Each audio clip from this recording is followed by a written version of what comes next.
Hey, this is Big Guy DIY Robert coming to you with another repair. This is on a 2017 Mazda 3, and it's replacing a tie rod that attaches to the anti-sway bar. So in the rear of the car is an anti-sway bar. It's not visible. It's actually tucked up underneath the car. But on each end there's a tie rod that goes from the sway bar down to the lower A-arm of the suspension. So let me go out and show you the back of the car on what I'm talking about. So I'm quite limited here on light because it gets darker early, but this here, that's a tie rod, and then here's your lower A-arm. So let me go underneath the car and show you.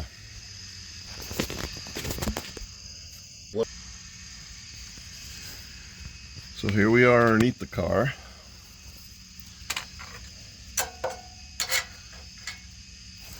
And so what I'm talking about is this. And then up here, it's attached to the sway bar. And the sway bar goes up above the chassis all the way across to the other side. What happens is these ball joints up here fail, and so they break. Now I want you to take a good look here. The access, this bolt or this nut that's on this bolt, it's right here in the frame. The distance between the two is maybe a ½ inch, and that's it. Here doesn't matter. But this is actually kind of important, because when it comes to getting access, you have to use an open end or a closed end wrench. You're not going to get a socket on that at all. That's problem number one. So what I'm going to do is we're going to head into the garage, and I'm going to show you the one that I removed compared to a new one. So here is the original one from the driver's side of the car. What it is this is plastic. The reason they use plastic is to save weight, and it's cheap. It's a non-grease type thing. I've even opened up the boot to take a look inside here, but it's a ball joint that goes inside there.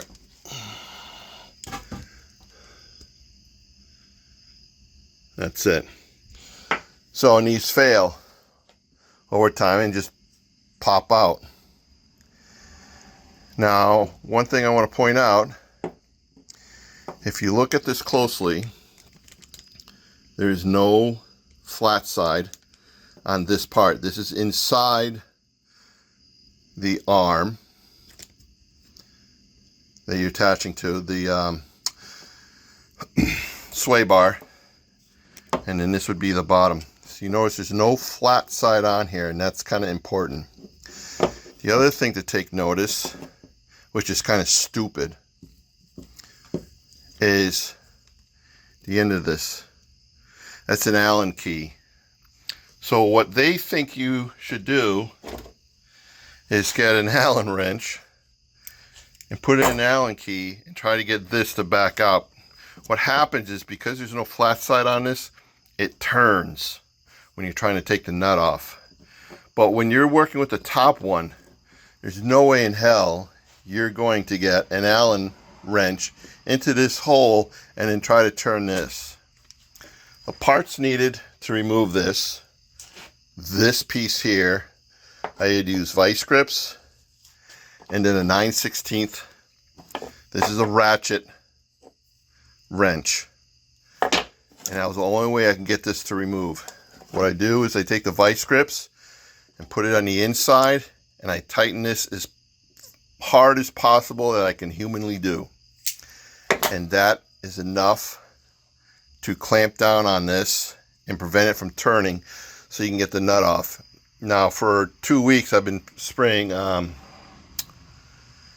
PB, what do they call it? PB, there you go. penetrating oil. It didn't do squat. Really didn't. New ones. So I bought new ones, obviously. The passenger side, I figure if the driver's side's going to fail, the passenger side's obviously going to fail. The car has 164,000 miles on it, so if one thing fails, I just replace the pairs because you know the other one's going to fail. Now in here, it's flat-sided.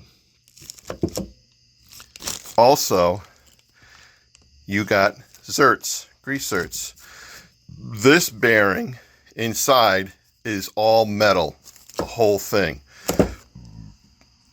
The chance of this failing is only because the owner of the vehicle didn't grease these once in a while. So for me, I'll probably end up greasing these when I do the brake pads every year or two, depending on, you know, the wear of the pads.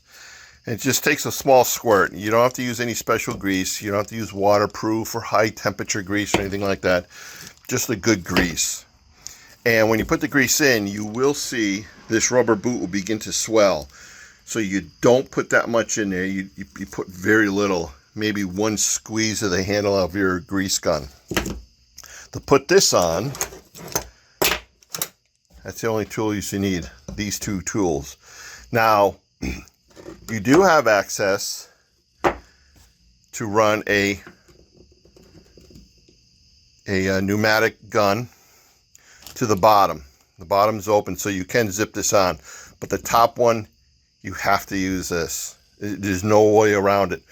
Now, this bolt on this metal one, I found to be a little longer than the stock one by, I don't know, 3 to 5 threads. So you may find out that after you get this on tight, you can't get your wrench off.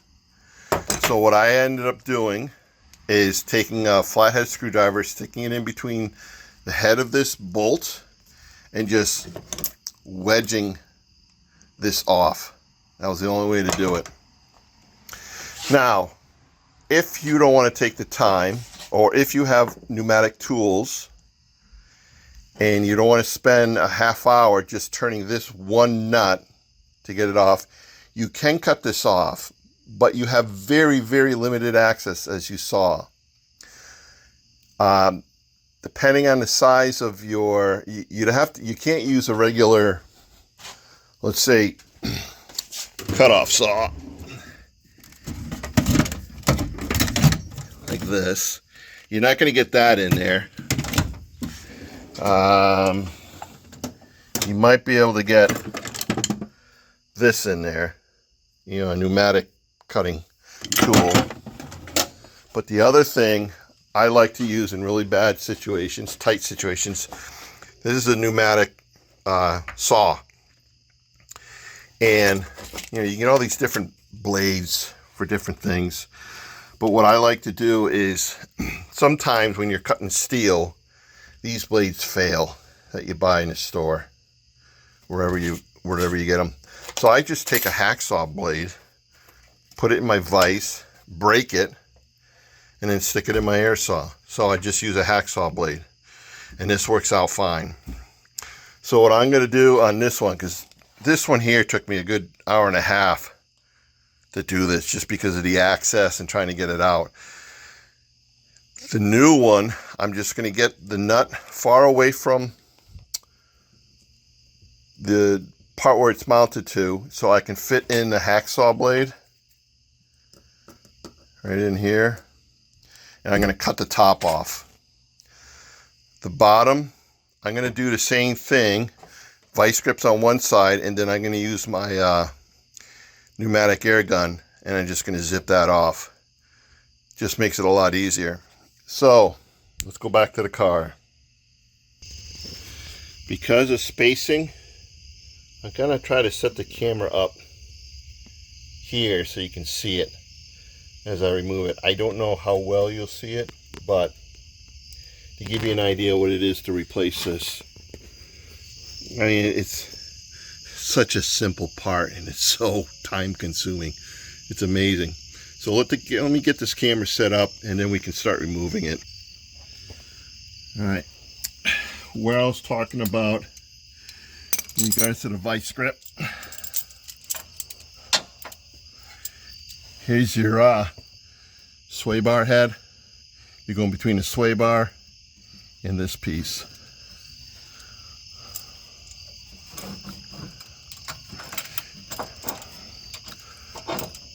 If you can't get a good grip on it, go ahead and cut the boot because you're removing this, so it doesn't matter.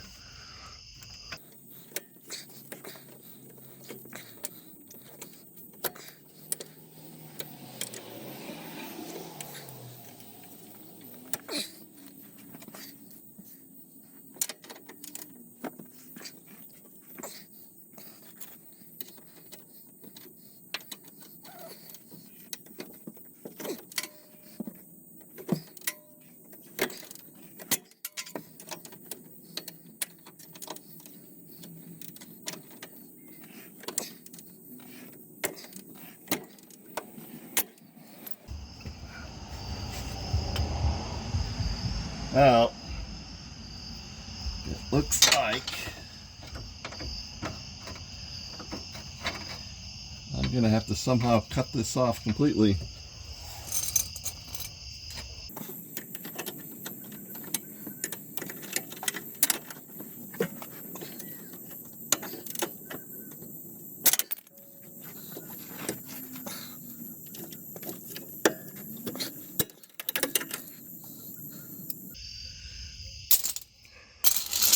So there you go. Perfect example of how difficult it is to get this off.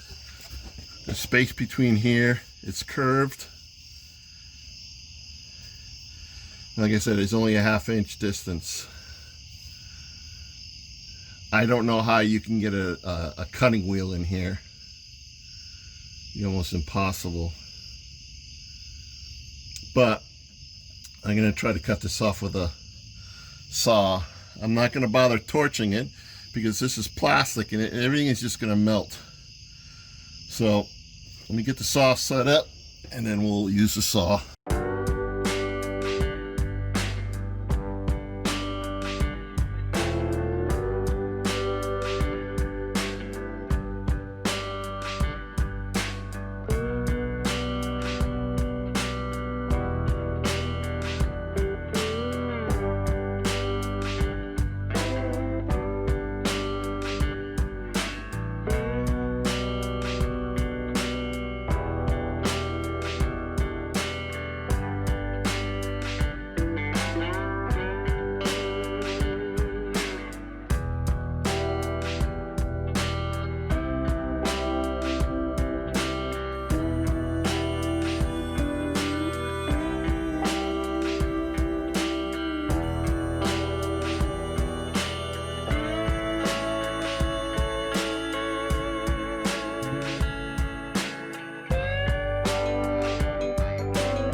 So I ended up using a pneumatic tool because the nut rounded out. There's no way to get anything on this nut, not even a pipe wrench. So I use that to cut the main part off. Now this part, and then this is a grinding tool. I don't know if the threads will come in. This is for grinding metal. So what I did is I ground this whole head off. Here. See that neck? I grounded that all down so the bolt here would come out. So now is the easy part. This was not expected at all, but that's the nature of the beast, I guess you could say.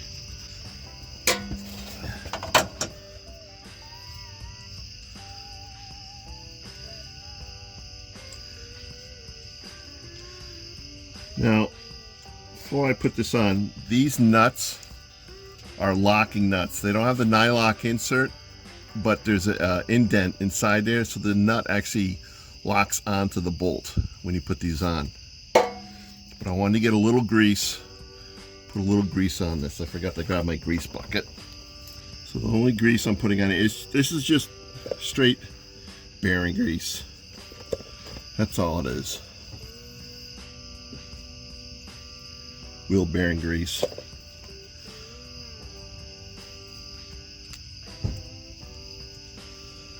I'm just putting it at the base.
Because I took the wheel off.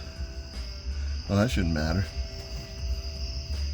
There we go.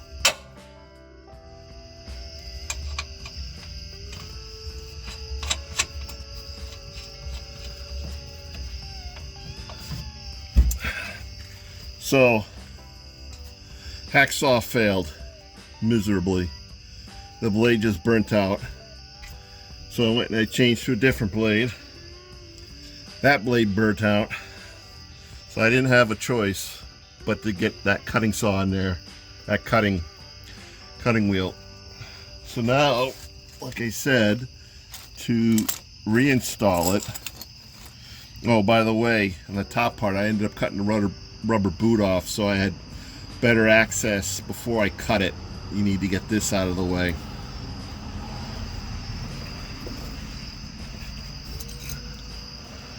So 5/8 and 3/4.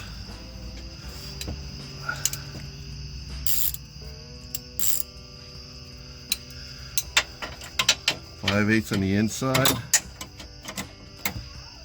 3/4 on the outside.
I ended up changing the wrench to 15 millimeter. The 5/8 was beginning to slip. So now, knowing that, I got to get an air socket because we're going to zip this in with the air wrench or pneumatic wrench.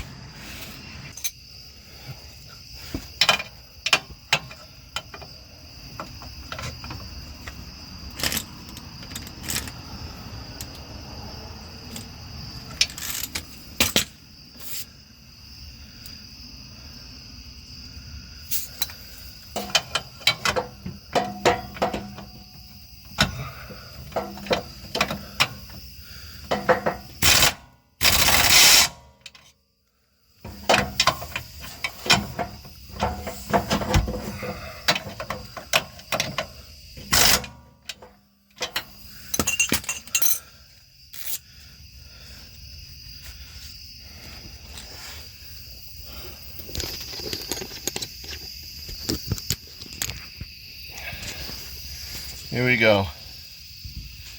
Installed.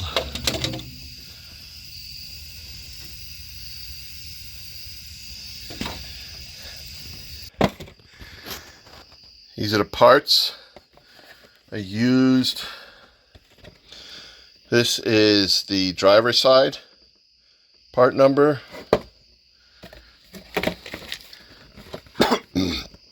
Passenger side part number.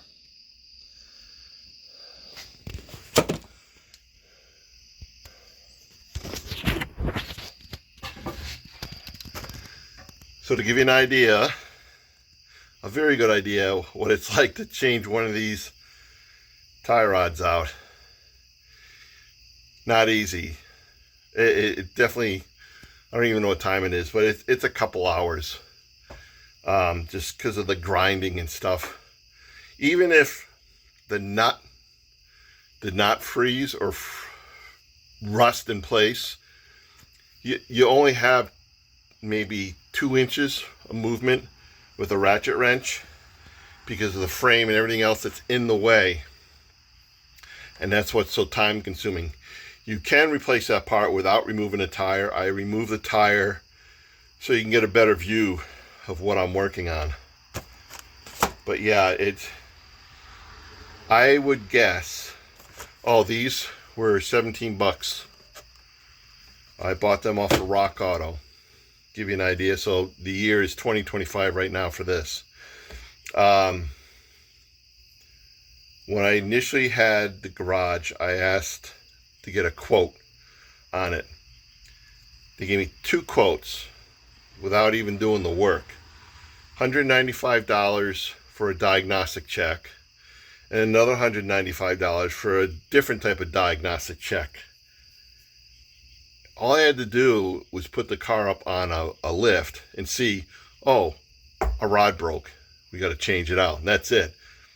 But before the car even gets up on the lift, they already want to charge me, well, just shy of 400 bucks. So 4 hours of time, 2 parts of 17 bucks each. When these tie rods fail, depending if it's the top or the bottom. If it's the top, the tie rod will hang down and once in a while hit that lower A-arm. And you'll hear this clunk, but you'll only hear the clunk over, say, a bumpy road or when you're turning a specific direction and it puts all the weight to one side of the car and then it'll hit that rod and just clunk, clunk, clunk every time. So that's how you know, more than likely, that tie rod has broken. I think I saved a little money on this one. So if you have any questions or any advice, definitely rifle them down below in the comments section. For anyone else who's going to do this job, I'm telling you, it's not an easy thing. If you don't have the tools, you're going to struggle. You really are. You probably won't even be able to get them off, depending how long or how many miles you have and how much rust you got underneath that car. So any questions? Don't forget to give me a thumbs up and to subscribe to the channel. It would be helpful. Any questions, rifle them down below in the comments. I will put a link to these. How long the link stays active on YouTube. I have no idea, but I'll put it out there with the information about that. All right, big guy Robert, big guy DIY Robert, signing off. Have a great evening.